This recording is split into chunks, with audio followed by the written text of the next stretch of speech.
1920s silent horror film. And they're going to premiere the first 2 episodes on Halloween night at midnight. If you're interested, there's more information on the website. I've got some little flyers I'll give you after the tour. And I'm kind of partial to this project because I have a pretty big role with it. I'm pretty excited. I can't tell you what I am because I signed a non-disclosure agreement, but I'm pretty excited. So, like I said, lots of stuff going on. Let's talk about the history. The castle was built by the Knights of Pythian. Now, the Knights of Pythian are a fraternal organization, a lot like the Masons. They're a secret society with all their own rights and rituals. They're one of the oldest fraternal organizations in the nation, and they're the first organization, period, to be chartered by an act of Congress. They came in 1864, right before the Boy Scouts. Now, the Pythians built this castle. But originally, in 1914, when they had their grand opening, it wouldn't have been called Pythian Castle.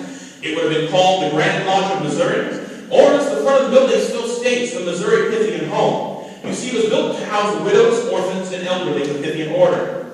It was like a life insurance policy. If something were to happen to your husband and father, and you were a member of the order, you could come here and live until you got back on your feet for free. Oftentimes, after the death of a spouse, you have mothers bringing children here to live. And she would sometimes go states away, trying to make enough money to bring those kids home. We also have a lot of widows and elderly couples using the castle as a retirement home. Now, the Pythians were here from 1914 until 1942. And during that small amount of time, they experienced 105 deaths here. 103 elderly, and 2 children. We'll discuss that in a little bit. In 1942, the Army purchases the property and uses it as part of the O'Reilly General Hospital. Now, the main barracks of the Army Hospital stood on the grounds of what is now Evangel University over here. You can imagine row after row after row of white wooden Army barracks. And over the 4 years and 11 months that O'Reilly General Hospital was in operation during the war, they treated more than 50,000 wounded soldiers. If you came from a state that touched Missouri, you came through Springfield for your treatment. Now, no medical procedures were performed in this building. The castle operated as a service club. Now, what that means is, yes, while there were some military offices here, the Pythians actually built one of the first movie theaters in Springfield that's still upstairs. The Army continued to show films there. They have USO shows up there. They have USO dances in this very ballroom. Guys, they even run ropes around these 4 columns and have boxing matches in here, if you can picture that. The building was open for 12 hours a day during the war. And during that small amount of time, it saw more than 2 million visitors. Any big name working in the USO circuit in the 40s played here. Bob Hope, Stan Kitten, Tommy Dorsey, Ty Calloway, Benny Goodman, Gloria Stewart, Groucho Marx, just to name a very few. Death statistics. We already mentioned that during the Pythian era, 105. Ladies and gentlemen, this was an Army hospital that treated some of the worst burn and shrapnel victims during the greatest war. More than 50,000 individuals. Standard acceptable rate of loss at an Army hospital at this time was 20% minimum. What's 20% of 50,000 people, ladies and gentlemen? That's 10,000 people who died on the property in a little less than 5 years. Now, not only did we have wounded soldiers, members of the greatest generation here, we also had POWs. You see, Missouri had 3 camps of house POWs. Between those 3 camps, we incarcerated more than 15,000 soldiers just in the state of Missouri. Now, the first group to arrive here in 1942 was a group of 14 Germans. And they were deemed extremely dangerous and had to be guarded very closely. You see, these weren't, as I thought for the longest time, young men that had the misfortune of being captured by the enemy. No. These were nasty individuals. They would hit the nurses. They would spit on the nurses. It got so bad that in some cases the nurses began to refuse treatment. We had Waffen SS officers here. We had a commandant of Auschwitz here. And we're told that in the event of a POW death, and that there were several, you see, in an obscene form of therapy, they would be bringing some of the wounded soldiers, American soldiers, over to our basement.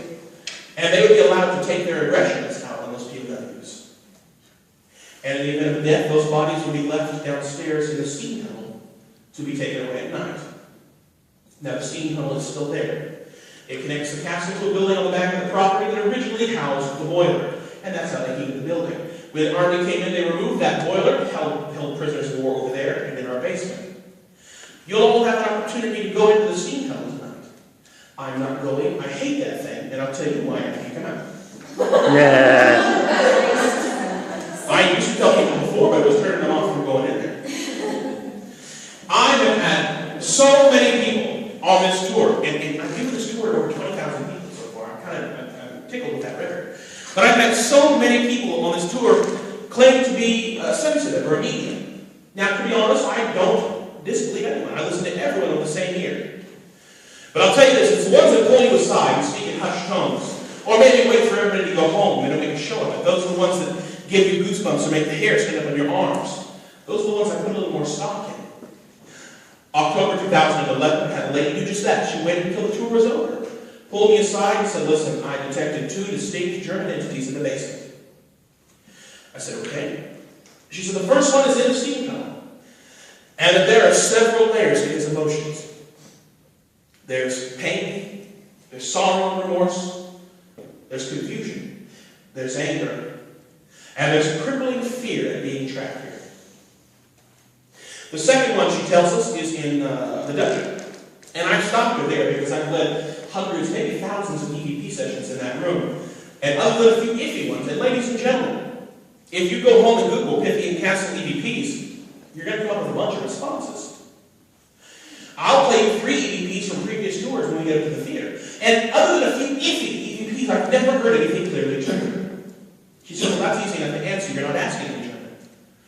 So ever since then, I have a list of German questions and statements that I will ask on this tour when we get downstairs to the dungeon. The very first time I did this, at the end of October 2011, I was in the dungeon and I just said in German, if there's anyone here that would like to communicate, please give us a sign. No sooner did I say that than I saw a hand in front of my face, like that. It was dark. The hand didn't glow, so I really can't explain it, but I saw a clear articulation of human fingers. I felt the breeze off of the hand, and then it was gone. Now, my first thought is not, oh no, a ghost. It's someone's messing with me and fixing it kicked off the tour. So, when I kicked the lights on, there was no one near me. On top of that, I would have heard movement or shuffling on that stone floor in the basement. You'll have an opportunity to run a short EVP session downstairs in the dungeon. Now, 2 months later, again, in the dungeon, let's do it this way. Can I pick on you? Sure. Come here, darling. January 2012 in the dungeon. What's your name? Terry. Terry, I'm Terry. Lovely to meet you. Can you do me a favor and face that direction? You're going to pretend to be me. I need you to say if there's anyone here who would like to communicate, now's the time. Go for it. If there's anybody here that would like to communicate with stuff. This is what I saw. You handled it much better than I did. Have a seat. That one brought me off the floor, by the way. Thank you for letting me get your bubble, by the way. I saw a human face right here. And then it swooped away. I kicked the lights on, no one near me. No movement on the floor. And it swooped in more than ready. After the war, this building went through many changes. For a short time, 1947 to 1952, this building was part of a 600-bed tuberculosis and burn hospital. The castle was a television station for a short time in the 50s, a ham radio station in the 60s and 70s. The Army Reserve used the castle as their offices. The National Guard used this building as the armory. And in 1979, this building was leased to OCAC. Excuse me. OCAC, if you don't know, is a state-funded program where women can come and get prenatal care, financial assistance, food stamps, examinations, that kind of thing. We've had a lot of ladies come through this tour that say they got their state cheese here at the castle in the 1980s. In 1993, the building was put up for sale as surplus by the Army. And there's an amazing story about that 1993 sale that I'm not going to tell you. You got to come back to the historical tour for that. Which brings me to cheesy plug numero uno. Ladies and gentlemen, we do offer historical tours. It's a completely different creature from what you're experiencing tonight. Someone will walk you through this building for the better part of an hour, giving you a detailed history. And my friends, there is a history here. We have a lady named Mildred Hall Cherry. Now, Mildred is 93 years old. She was an orphan in this building from 1928 to 1936. And she's given us some amazing stories that really make this building come alive. I'll reference her a couple of times just on this tour. So please, consider coming back. Suffice it to say, the building was auctioned off to a private individual who held on to it for about 10 years, unfortunately letting it slip into neglect, before selling to the current owners who purchased it in November of 2003. And ladies and gentlemen, it's been through their hard work and their efforts that the building looks as lovely as it does today. It was in horrible shape. And don't get me wrong, structurally it's far more than sound. The foundation walls alone are over 4.5 feet thick. The interior and supporting walls are more than 2.5 feet thick, with fireproof brick and Carthage limestone. It's sturdy. But on the inside, it was far less than pleasing. They had to do so much work to make it look this nice. And it's a mother and daughter from California, and they've done most of this work with their own hands. All right, ladies and gentlemen, there's your history. Believe it or not, that is the abridged version. I can easily tell you the history of this place for over an hour. Are there any questions? Anything I may have glossed over that you'd like to know more about? Man, I'm doing a good job. Okay. Oh, never mind. There's one over here. Speak loud for me. What's the deal with the greyhounds? They're whippets. They're not greyhounds. They're whippets. The owners breed them, and they came here when the owners moved here in 2003. They're working on either the 4th or 5th generation so far in this building. Good question. Anybody else? All right, you guys want to hear some ghost stories? Oh, come on, we're nearing Halloween. It's Saturday night. Want to hear some ghost stories? Yeah! That's mildly better. Let's just move on. My first night alone in this building. The owners called and asked if I would mind coming over and castle setting for them while they go away on a float trip. And I thought to myself, me? 40,000 square foot castle? All to myself? Yes, please! What is that Tom Cruise movie where he slides across corners under bridges? I was going to do that. Did you? No, well, no, there were no blinds on the window at that time. Okay, risky business. Well, definitely. But over here you have a very conservative Christian university. That's true. And over here you have the army. So I didn't do it. I might have done it. Let's just move on. In any case, I said, sure, I would love the castle set, because quite frankly, raise your hand if you've ever been asked to babysit a castle. See? Suck it. Okay. She said, okay, you're going to do this for us, but we need to let you in on something. You see, the ghosts are going to tell you things that they think you need to know. What? You see, I've been a historical tour guide here for about 5 months. And sure, I'd heard ghost stories, but I was then, still am a skeptic. She said that she's heard her name screamed in her sleep. You'll feel little hands pressed down your bed. You'll hear little footsteps around your bed. She's been told if people are ill or upset and need a phone call. She says they're going to tell you things they think you need to know, and they're going to be very plain about it. So that first night, I was asleep upstairs in the owner's private residential area. They have an apartment. This is their home as well as their business. Up on the 2nd floor on the west wing. Did not sleep well. As a matter of fact, let's do it this way. Can I pick on you? Go for it. Come here, girl. Now, what is your name? Rebecca. Rebecca. Nice to meet you. Nice to meet you. Face that direction, please. Now, again, you're going to pretend that you need, so I need you to put your arm out like this. Very good. I was asleep with my arm out as one does. I'm doing this for effect, people. Okay. I was asleep, and all of a sudden, I felt a hand crack down on my arm and shake me awake. You can sit down, and that's all I got. Okay. I just like audience participation. In any case, I was shaking awake, and I look over, and it's one of the owners standing there. Keep in mind, they're not here. They're on a float trip outside of the stadium. And she looks down at me and says, "Get up! Get up! The dog is on the roof. You have to get the dog off the roof." It's just the stupidest thing I've ever heard in my life. And I told her that. I said, "You have clothes on, you will get the dog off the roof." Then she disappeared. And I heard whining. I walked over to the window, opened it up. The dog was on the roof over the back door and couldn't get down. I had to go downstairs in the middle of the night and drag her in the men's room window. You can't get much more plain spoken than the dog is on the roof, people. There's nothing to misinterpret there. So would you believe it, the next night I really didn't want to be here by myself. So I had 2 of my cousins here with me where they sitting here in the ballroom playing poker, Texas Hold'em. Anyone like to play poker? A lot of fun unless you're losing. In any case, we're playing cards, and my cousin JR, he does not do the ghost thing at all. He was raised hardcore, conservative religious. He didn't watch television as a child. I mean, cartoon animals with hats that speak are demonic, and he doesn't do the ghost thing.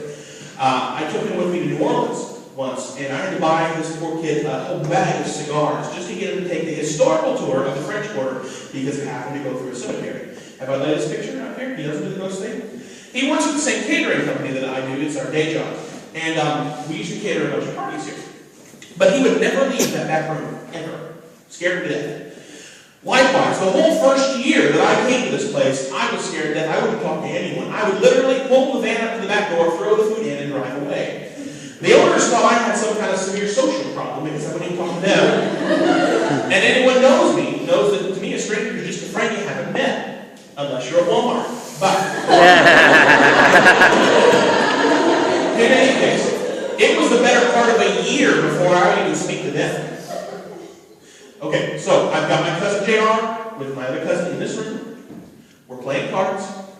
And before too long, those noises start that you hear when you're by yourself in the building. And I get a perverse sense of pleasure when someone else hears those noises because it makes me feel a little bit less crazy. You hear doors open and shut, you hear mumbling, you hear footsteps. You hear what sounds like great big wooden crates being shoved across the floor in the basement. After about 5 minutes of this, my cousin JR says, nope. He clears the lobby in about 5 seconds, is in his car, and drives away, leaving his little sister here. I look at her and I say, let's just keep playing cards. Well, the noises start again. And I can tell she's ready to bolt. So I look at her and I say, just ignore it. It'll go away. No sooner did I say that than from across the threshold into the next room, we very clearly hear, like that. I dropped my cards. She started to cry. If I'm telling the truth, I teared up a little bit too. And then she left just as quickly as her brother had to leave me here alone. And nothing else happened that night, but believe me, I was hyper aware of my situation at all times. About 3 weeks later, we had a group of paranormal investigators out of St. Louis called the Paranormal Task Force. Is there anybody in this room that's been on an overnight investigation? I know you have, and I know there's at least 1 or 2 other people. You've probably been here at the Paranormal Task Force? Not here. Okay. I love these guys. They're so respectful in the way they investigate here. I've come to know them very well in the past several years, but this is our first encounter. Likewise, this is also our first encounter with Margaret, the sensitive from that team. I've come in the last few years to have many experiences with her, and I've come to trust her and her instincts too. But this is our first occasion to meet, and we're walking through the ballroom, and we cross that door into the next room, and she just freezes. And I look at her and I say, what's wrong? All the while thinking I know exactly what's wrong.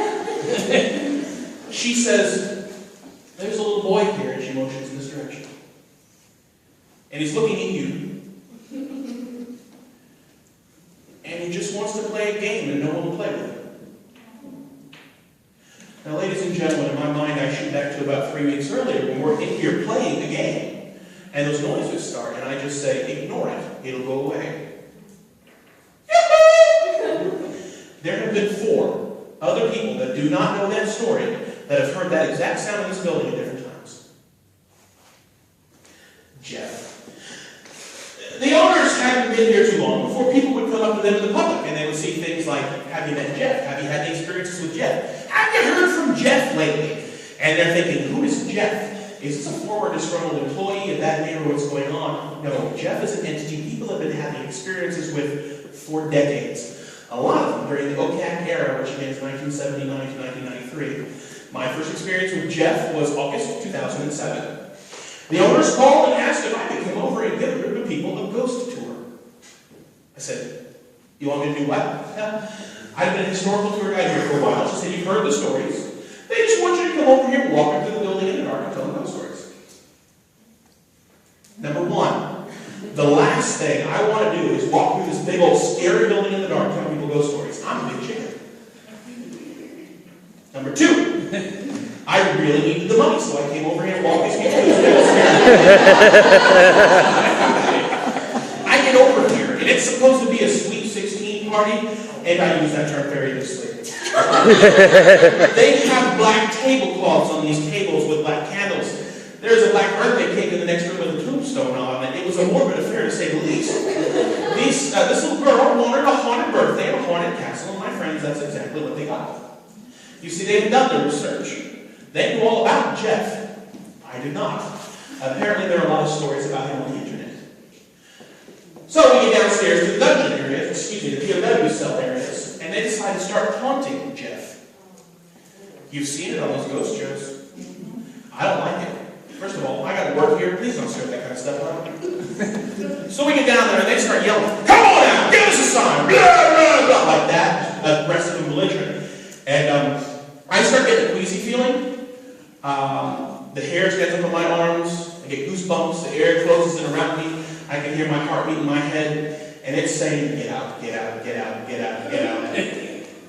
The only other time in my life I've ever had that get out, get out, get out feeling was in a voodoo shop on Bourbon Street, New Orleans. And I knew I was not a fan of that feeling.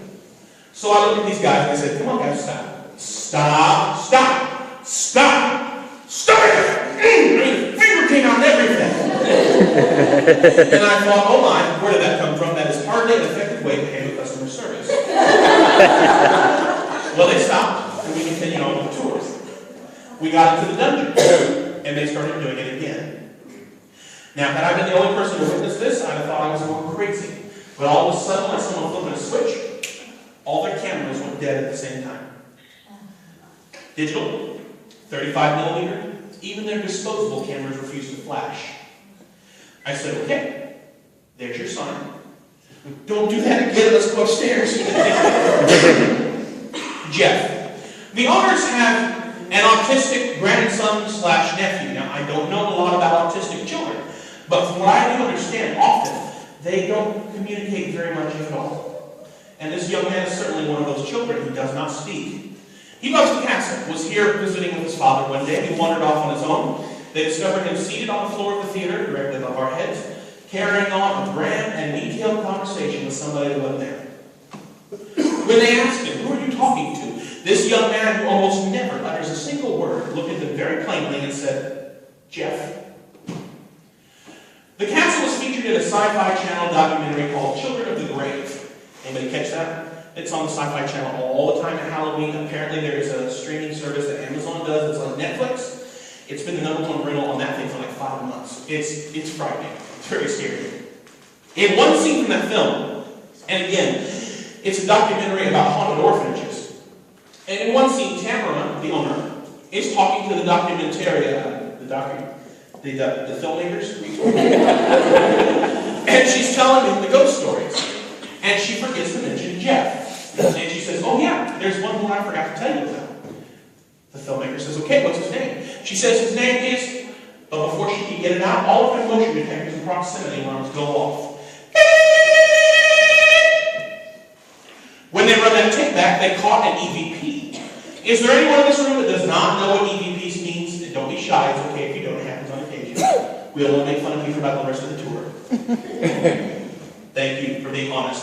No, EVP stands for electronic voice phenomena. That's where you record during an investigation, you listen back later for voices and sounds that were not there originally.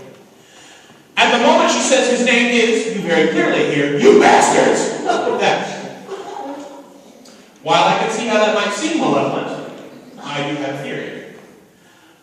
Let's address this also. So many people try and make it out like there's something evil here in the building.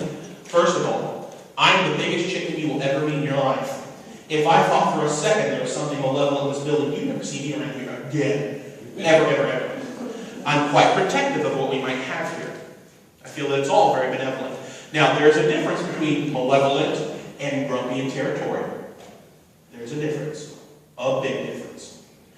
In any case, I have a theory. One of the neatest things to come to this building in the time I've been here is a book of death certificates. It's on display in the history room. Anybody get to check that out? Thank you.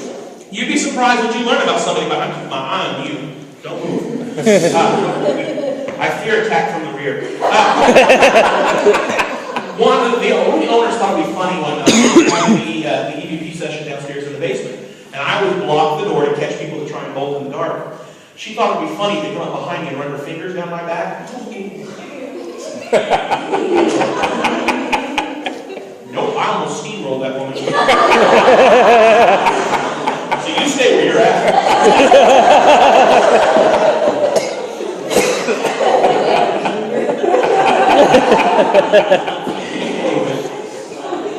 The death certificates. You really do learn a lot about somebody by the death certificate. You learn when they were born, where they were born, who their parents were, who their spouse was, what their occupation was, when they died, where they died, and what they died from. You learn a lot. You see, out of 105 deaths during the Pythian era, 103 of those were elderly, 2 of those children. 2 of those elderly deaths were suicides.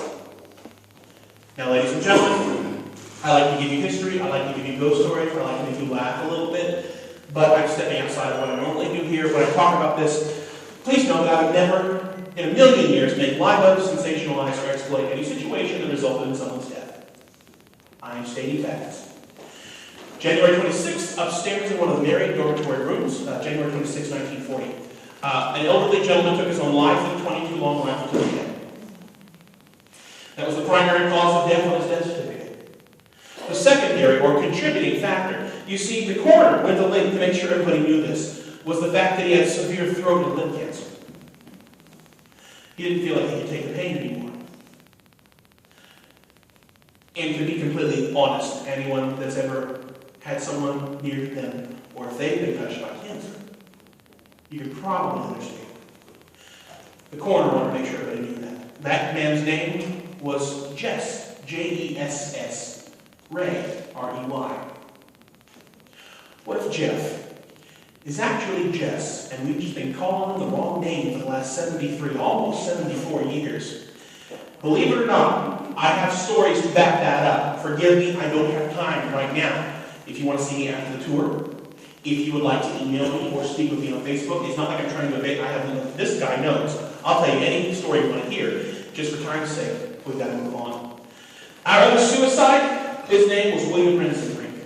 Now this one bothers me. You see with Jess Ray, we know why he did it. With William Brinson, we are comforted with a secondary or contributing factor to his death. February 3rd, 1942, downstairs in the men's shower and bath facilities, William Brinson takes his own life by cutting his own throat with a razor. No contributing factor. That one bothers me. Poking the bear. Shakespearean reference. I use it as a way how to describe how not to investigate this building. Is there anybody that has never watched one of those ghost shows? You've never even glimpsed one of those ghost shows?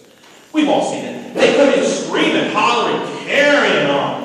And it's just foolishness. Let's do it this way. Can I pick on you? Come here. Now, what is your name? Kathy. It's lovely to meet you on tennis. Let's make it intuitively clear that you have a wonderful time here. You will all have a good time here. You understand me? You have such a good time that you want to invite me home to meet all your family and friends. Anybody in your family cook? Yes. I'll be there. See, that's how it's done, ladies and gentlemen. No. In any case, I show up a half an hour early.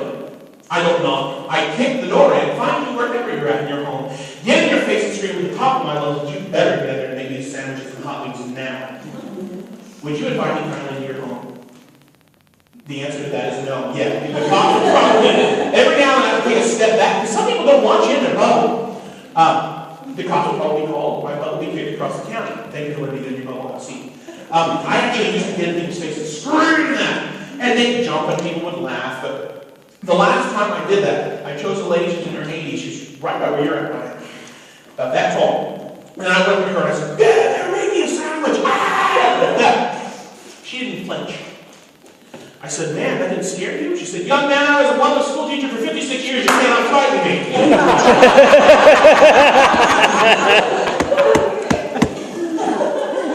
Is there a teacher at this table? Is that okay? I understand that. I was an old child, so she probably picked up on that. In any case, that was the last time I did that. Guys, I made you laugh here just now, but let's look at it this way. You wouldn't like it if someone came into your house like that, started screaming, knocking things around? Look at those death certificates. Out of 103 elderly deaths, most of those people, as evidenced by their death certificate, died from senility, as either a primary cause or a contributing factor.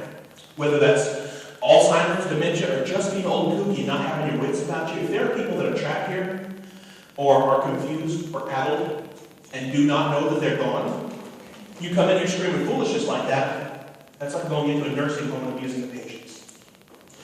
I see no difference. Quite frankly, that kind of investigative technique doesn't really, I still see you. That kind of investigative technique doesn't really work here. To be honest, we found the best way to get a reaction out of the ghosts is to bring a bunch of pretty girls in. Which makes me wonder how many servicemen are still hanging on. It's at this point I'm going to break up what I normally do because I've got a new story that I'm going to throw in here. About a month and a half ago, it was a Friday night, we had the ghost tour. Now, how many people rented those the EMF detectors? Okay. The basement is pretty much an EMF dead zone, meaning you should not pick up on anything. So if you get a hit in the basement, investigate it. We had about 40 people on the tour that night, and 2 younger girls had those meters, and they were getting crazy hits in the basement where you shouldn't. And so often, it can seem like those machines are answering questions. And I'm not going to say they are, I'm not going to say they aren't. But it's kind of fun to act as though they are. Well, this night, they were answering definitively. So I got these 2 girls in the center, and we all formed a circle around them. And I would say things like, if there's someone with us tonight, you can see this box with a blinking light. If you step away from the box, the light will slow down and stop. Didn't get that far. I said, if you step away from the box, it stopped. I said, okay. If you go back to the box, it will start blinking. It didn't get that far. It started blinking. I said, okay, please step away from the box. It stopped. I said, if the answer to this question is yes, please step towards the box. Do you live in the castle? Instantly started blinking. I said, okay, please step away. It stopped.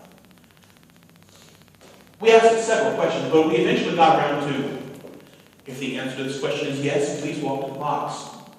Are you angry? Instantly started blinking. I said, okay, please step away. And it stopped.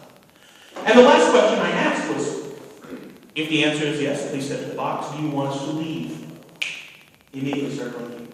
So I felt like we needed to honor that. But quite often, when there's a reaction like that, people want to leave on their own. So we left. And after the tour was over, I waited for everybody to leave because, quite frankly, if I started questioning the owners while y'all were still here, it would look staged. MJ, can you check on that, please? And I don't want it to look staged. And quite often, I like to take a month or so to formulate the story so I can slip it into the tour. I don't think that's me. No, it's not, no. Is that a meter? It's just going on. Okay, that's okay. I thought it was the microphone. Like, oh crap. In any case, I wanted to wait till everyone left. Just leave it off, MJ, it's fine. I wanted to wait till everyone left so I could question the owner. I said, what happened in this building tonight, or today? She said, what do you mean? I said, well, what went on in the castle today? She said, not much. We had a wedding rehearsal. I said, well, that's nothing out of the ordinary. She said, oh, this is our first interracial wedding. Oh. The Pythians were definitely a whites-only organization until, I believe, the 1970s. So, the next day was the wedding. We had a ghost tour after the wedding, and we were still getting these hits, albeit they were not quite as strong. Like, there was less energy around. And so after the tour was over, I again asked the owner, I said, okay, how did the wedding go? She said, well, it went fine, but the groom, the African-American gentleman, was in the next room over straightening his tux in the mirror. And he saw a smoky black shadow walk behind him in the mirror. Cross the column, walk behind him, cross the second column, and then he didn't pass that column. So, that's a new story. Let's take a couple of minutes to talk about emotion, ladies and gentlemen. There is a wide and varied history here. You can't have that kind of history without some of it sticking. From the orphans that get here in 1914, they're scared and confused. They lost one, maybe both parents, and don't know what's going to happen. Ladies and gentlemen, this is before Social Security. If your parents died, to be quite honest, you were screwed if you were a child. You didn't know what was going to happen. They could have wound up on the orphan train. This nation propped up the textile industry in the 19th century with child labor. You did not know what was going to happen. So for there to be a home for these children to come to with loving, caring people was a big deal. To the elderly couples, statistically speaking, approaching an end-of-life situation, spending their remaining days and years. To a lady that came to the historical tour, and we got into this room, and she stopped us and said, I got to tell you, I met my husband in this room at a USO dance during World War II. She just recently lost her husband, and this was the first time in 63 years she'd stood in this room. Now, she described it in intricate detail down to the cigarette smoke hanging in the air like a cloud. Picture it. All along this east wall was 2 rows of a big band. You had trombones, trumpets, saxophones, percussion. You had a band leader in front, leading, Glenn Miller style. Okay, you had 3 ladies in satin evening gowns over here with microphones, singing along, swaying to the music. She said she danced the night away in his arms. And they became the love of each other's lives that night. emotion. To another lady that came through the historical tour. She's a grown woman now, with grown children, and as a matter of fact, her first grandbaby on the way. But in 1979, she was a scared young girl, and came here looking for help when OCAD was here. She met with a doctor.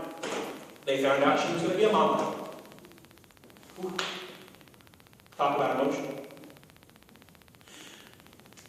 If you came here tonight for some kind of horror-filled fright night, I'm sorry, we don't do that. There are too many other places you can go and get scared for no reason. Quite honestly, the first person to come around the corner and yell boo at me is going to get punched right in the face. Big chicken. But if you came here tonight to hear our history woven into the ghost stories, because quite frankly, a lot of our stories don't make sense without the history. If you came here to maybe catch some photographic evidence or something on audio, then you're in the right place. Ladies and gentlemen, I told you a lot of stories in the last half hour or so, mentioned some names. I guess I can't say most. A lot of our stories, we feel like we can trace back to people we have evidence that have lived here. And what I want to say before we end this portion of the tour is you never know what's going to happen, ladies and gentlemen. At the end of the day, you and I might want to have a ghost story that someone else tells years down the road. Would you like to see the rest of the building? Yep. All right, what we're going to do, for the basement, we're going to split you into 3 groups. What this does, this gives you some wander time through the POW cell areas, which has always been one of the biggest requests from groups. It's not your fault, it's human nature. I can't take a big group of people into a big room with lots of doors without you scattering like buckshot. And it's like herding cats to get you all back together. So, we'll split you into 3 groups. Group 1, we'll go into the steam tunnel with Penny. Again, I ain't going. Group 2, we'll go in and we'll stick around in the POW cell areas with MJ. Group 3, we'll go with me to the dungeons for an EVP session. Then we'll just rotate through the basement until everyone's been through. And then we'll come back together and finish the tour. Sound good? Now, do me a favor. I'm pretty hard of hearing. So when I say your group's name, can you please say here loud and clear for me? Group 1, Doug, group of 5. Here. Thank you. Hickey, group of 4. Henry, group of 4. Here. Thank you. Bailey, group of 5. Here. And Rojas, group of 3. Here. You guys raise your hand. You all are with Penny. You should go and start taking it down. Leave quietly for me if you would. Group 2, same instructions. Brown, group of 2. Here. Hopper, group of 2. Here. King, group of 2. Here. Thank you. Parker, group of 2. Here. Meredith, group of 2. Here. Franco, group of 2. Here. Wash, group of 2. Here. Pettit, group of 2. Here. Garnier, group of 2. Davis, group of 2. You all raise your hand. You're group 2, and you're going with MJ. Hey. Let's give them a couple seconds head start, and then I'll announce group 3.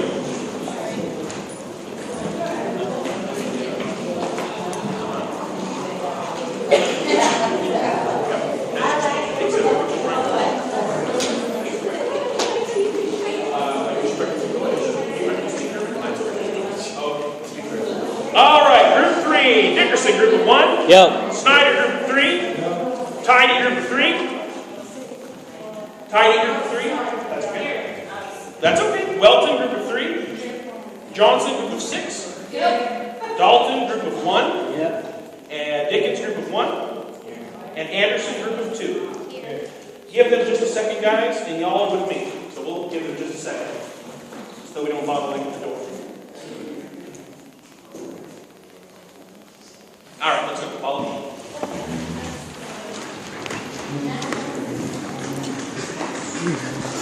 Right now we're going down to the dungeon.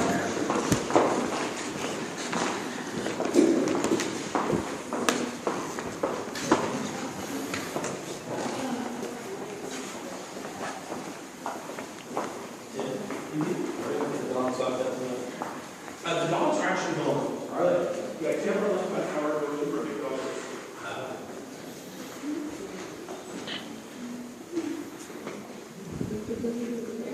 At least I think all of them are gone. This one.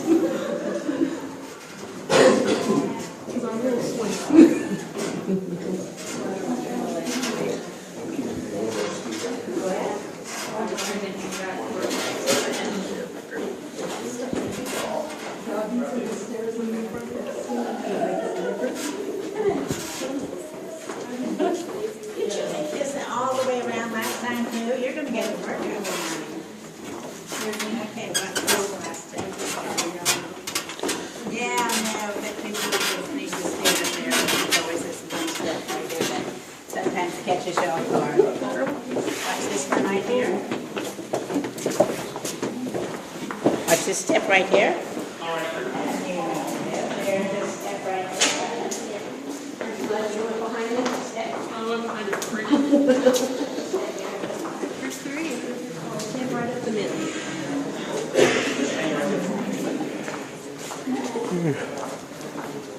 All right, we're going to form a line on this crack here, guys.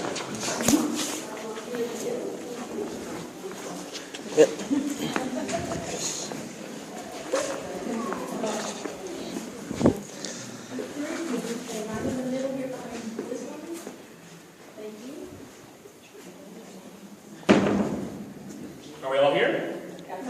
Okay.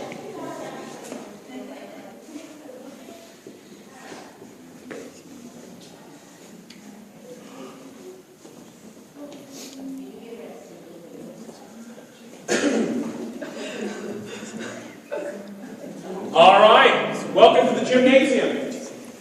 Anywhere you see a cinder block wall, and over here, the Army put that up. This was originally a much larger room than they used as a gymnasium. When the Army came in, they built these cell areas. Now, this is my favorite sound effect on the whole tour. Oh, wait for it. It gets better.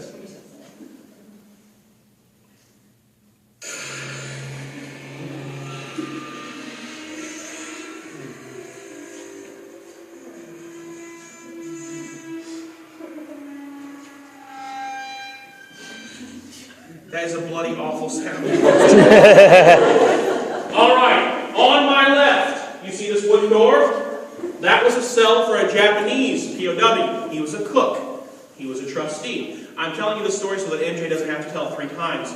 I really wonder if he wasn't a Japanese American they were incarcerating here. In any case, they must have really liked him because not only did he have his own cell, but the Army also gave him paint and let him paint on the walls. So when you have your wander time, you're free to go in there, but please do us a favor and do not touch the walls. All right, group 1, raise your hand. You guys are going to go back the way we came with Penny into the steam tunnel. Group 2, raise your hand. You guys can go ahead and go. You guys are going to stay here with NJ and have some wander time. As you leave, please be silent, and as you guys are wandering, be quiet because people may be trying to record. All right, and group 3, you're with me? Let's go.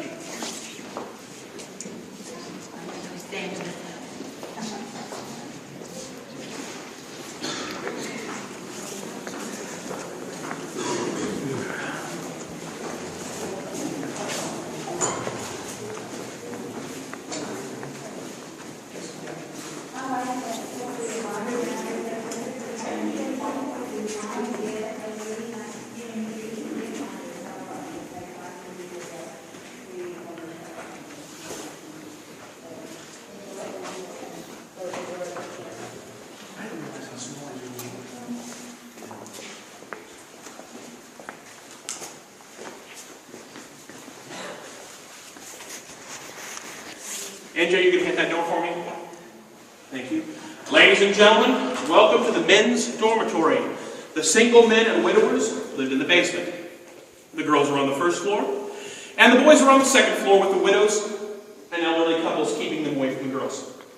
When the Army came in, they had one heck of a man cave situation down here. They had built a wall along these columns, and on that side they had pool tables. And on this side, right where we're standing, they had a 3-lane bowling alley. Now, we are in a dungeon. Excuse me, we are not in a dungeon. We are in a castle. What would a castle be without a dungeon? Now, I need you to watch your step. You're going to go up 3 slight steps and then down another slight step, okay?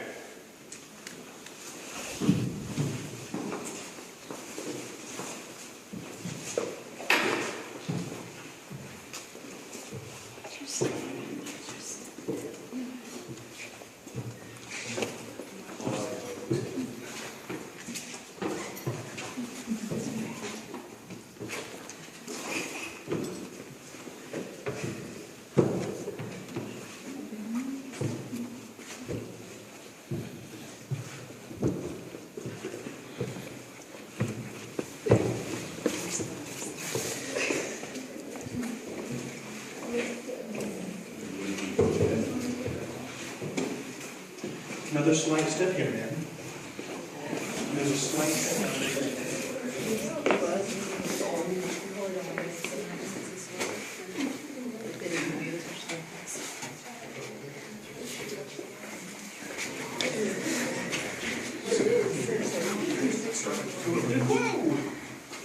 All right, I may have you in here under a false pretense. As far as we know for certain and is documented, this was the root cellar for the Pythians. They kept their onions, potatoes, that kind of thing down here.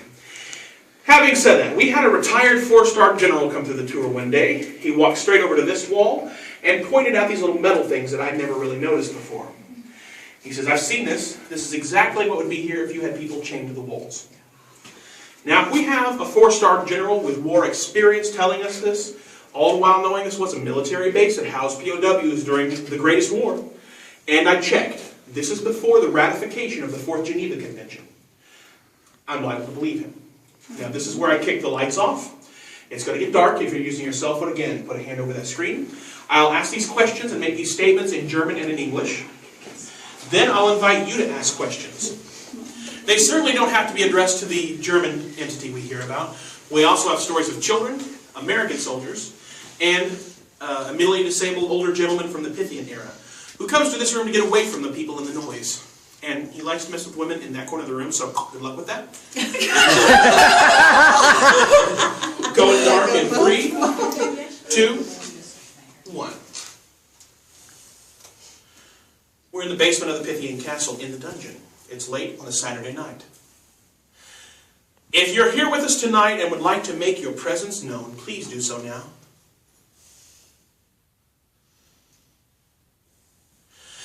Wenn Sie hier sind und möchte Ihre Aufenthalt bekannt, tun Sie bitte jetzt.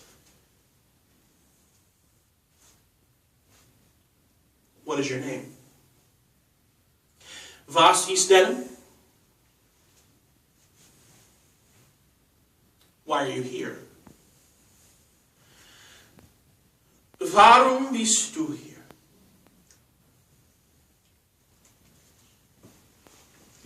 Is there something you'd like to tell us? Gibt es etwas, das Sie uns erzählen wollen? Do you want us to leave? Wollen Sie uns verlassen?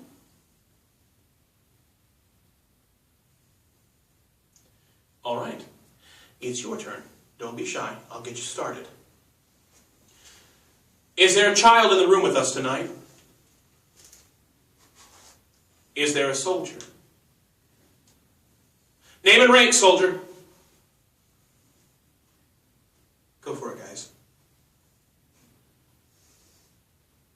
Awkward.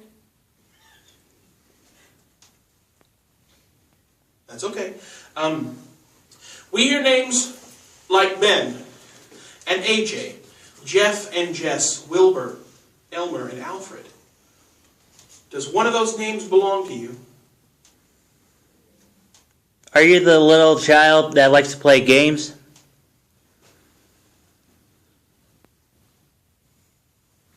We're going to give you one more opportunity to make your presence known, and then we're going to leave the space for now. So if you'd like to give us a sign, now's the time.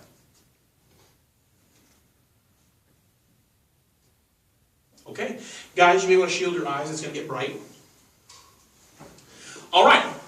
Now, we cannot guarantee a paranormal experience. No one can. Anybody that does is a bloody liar. You can't make the ghost do things, believe me, I've tried. Having said that, and you'll attest to this, you really might be surprised what you see and what you hear when you go home and examine your evidence. Okay? Follow me. Again, watch your step, ladies and gentlemen. That's almost my favorite part. It's nice and long. The last time I was here, I was with 2 people in the tunnel, so we started to trip out. So it was pretty cool. It was pretty cool. You can see the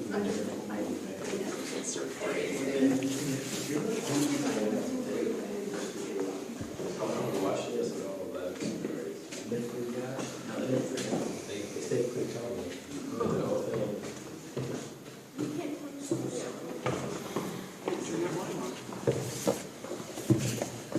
Yes, I did. It just didn't come on. There we go.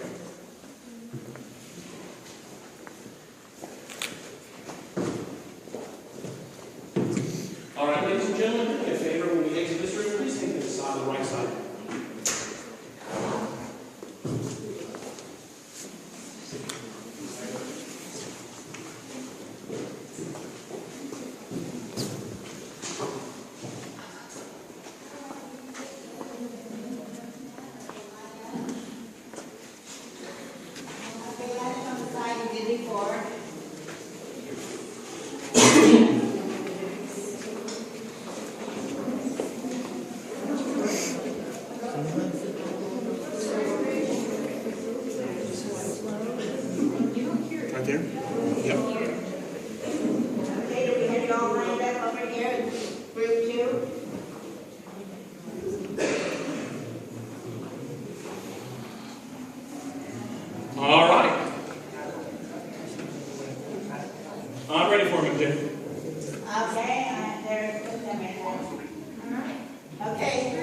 Group 2, come with me. That way. Do me a favor and go to that side, guys. I need you to stay on that side. Thank you, guys. I'll see you shortly. There we go.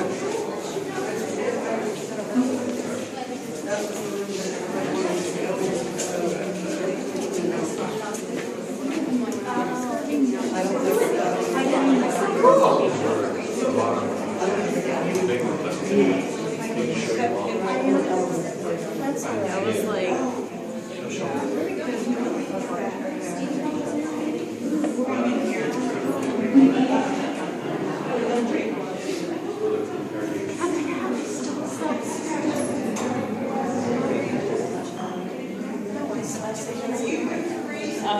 Yes. Correct.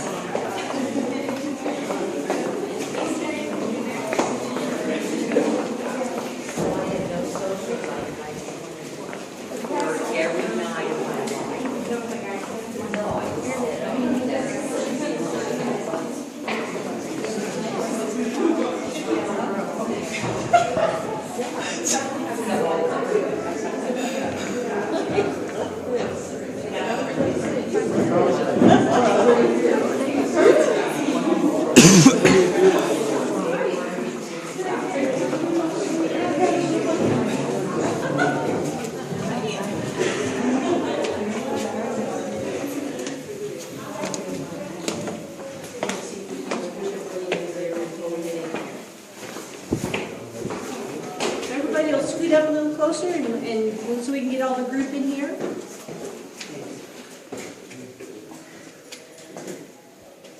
All right, come on up the stairs. If you guys will scoot up a little, we need to get everybody up here in the group. Thank you. All right. Before we head into the tunnel, a couple things I want to tell you. First off, the tunnel was built originally with the building, so it's been here 100 years, just like the castle has. The tunnel has a little bit of water in it from the rain that we've had recently, so you're going to get a little wet. It's not too bad. There are a couple of steps down into the tunnel. As you're doing that, there is a pipe above your head as you're going down the stairs, so just watch your head on that. I have hit that thing. It hurts really bad, really bad. It'll drop you to your knees, so really watch that thing. Also, on the step as you're getting ready to go down, the top actually is a grate, and it's going to move a little bit with you. I try to warn people because that's a really weird feeling when the ground starts moving underneath you. So that thing will move a little, but it's not going to go anywhere. If anybody's claustrophobic, if anybody's worried about going in here, nobody has to. You're welcome to stay in this area over here, but if not, come this way.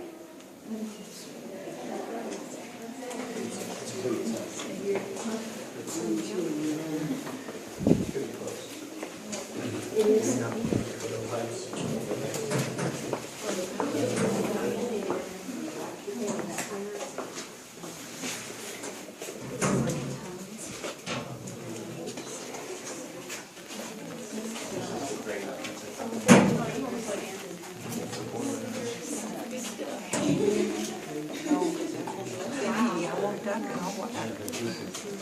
Step down and go. Great.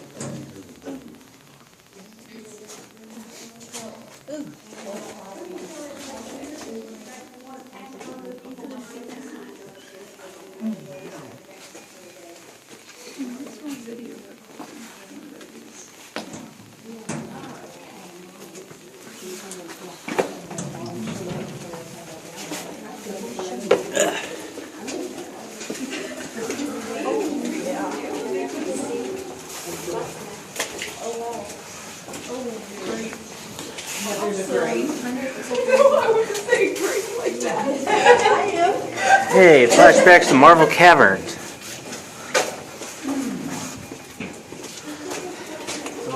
Imagine walking down here at night. Knowing like people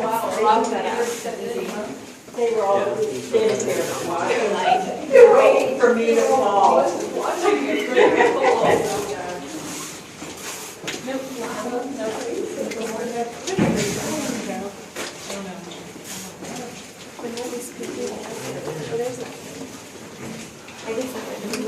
Yeah. One line, yeah.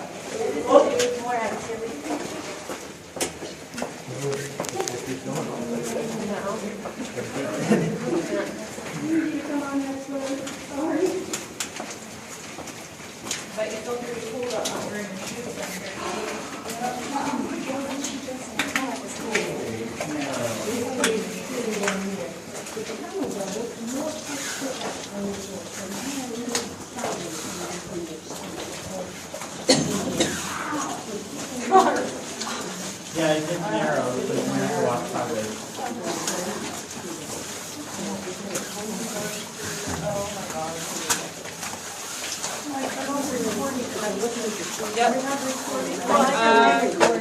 I am now. Yep, I do, I really do. Alright. Yep, I'm going to. Sorry, I feel like I'm gonna pee. I can't do that. All right, we need to turn around and go back out. We need to let this lady out. So turn around and go back out and I'll add your mat there. Just turn around. No, I can't, there's bars everywhere. Yeah, we need to. We're backing up. Quick as we can, we need to go back. Back up quick. Back up quick, Quick. quick.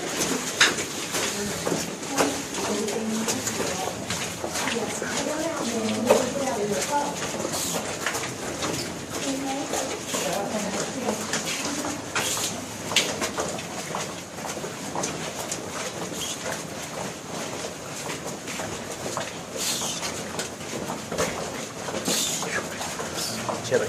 Move faster, Cynthia.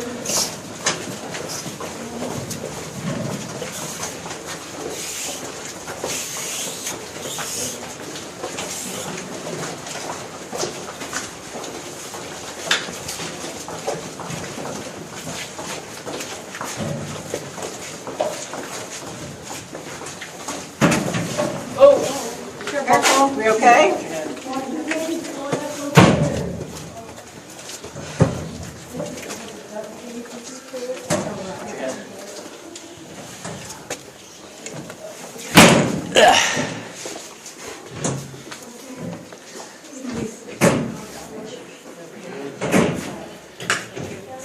You okay?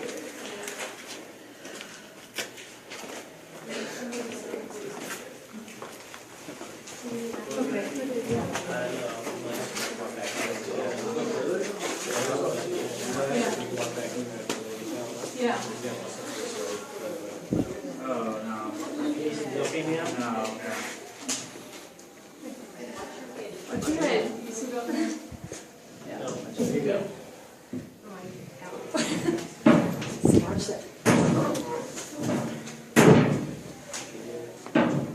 Thank you very much, appreciate it. Oh, sorry.